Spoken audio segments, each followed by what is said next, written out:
இந்த வீடியோக்குள்ள போறதுக்கு முன்னாடி நம்ம சேனலை சப்ஸ்கிரைப் பண்ணாதவங்க சப்ஸ்கிரைப் பண்ணிடுங்க, பக்கத்துல இருக்க பெல் பட்டனையும் கிளிக் பண்ணிக்கோங்க. வாங்க வீடியோக்குள்ள போகலாம். 90s காலகட்டத்துல தமிழ், மலையாளம், தெலுங்கு மொழிகள்ல நடிச்சு கொடி கட்டி பறந்த நடிகைகள்ல ஒருத்தவங்க நடிகை அஸ்வினி நம்பியார். இவங்களோட இன்னொரு பெயர் ருத்ரா. பாரதி ராஜாவால புது நெல்லு புது நாத்து படம் மூலமா அறிமுகமாகி அடுத்தடுத்து படங்கள்ல நடிச்சிட்டு வந்தாங்க. படங்களை தாண்டி சின்னத்திரை சீரியல்கள்ல நடிச்சிட்டு வந்த நடிகை அஸ்வினி தற்பொழுது சீரியல்கள்ல நடிச்சிட்டு வராங்க. சமீபத்துல அவங்க கொடுத்திருக்க பேட்டி ஒண்ணுல சின்ன வயசுல நடந்த ஒரு கசப்பான சம்பவத்தை பகிர்ந்திருக்காங்க.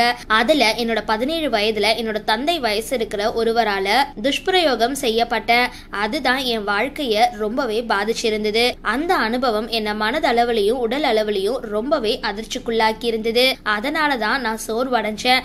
அந்த சம்பவம் நடந்து 32 வருடங்களுக்கு மேலாகியும் அந்த நினைவுகள் இன்னும் என்னை விட்டு போகல. எனக்குள்ள ஒரு மோசமான உணர்வு இருக்கு. ஆனா இந்த வாழ்க்கைய மாற்றும் பயணத்துக்கு அப்புறம் என்னால அதை மறக்கவும் மன்னிக்கவும் முடிஞ்சது அப்படின்னு எமோஷனலா பேசியிருக்காங்க நடிகை அஸ்வினி நம்பியார். இவங்க தற்பொழுது இப்போ சீரியல்கள்லயும் நடிச்சிட்டு வராங்க. சரி, இந்த வீடியோ பத்தின உங்களோட கருத்துக்களை கீழே கமெண்ட் பாக்ஸ்ல போஸ்ட் பண்ணுங்க. வீடியோ பிடிச்சிருந்தா லைக் பண்ணுங்க, ஷேர் பண்ணுங்க, மறக்காம டிபி காபி சேனலை சப்ஸ்கிரைப் பண்ணுங்க.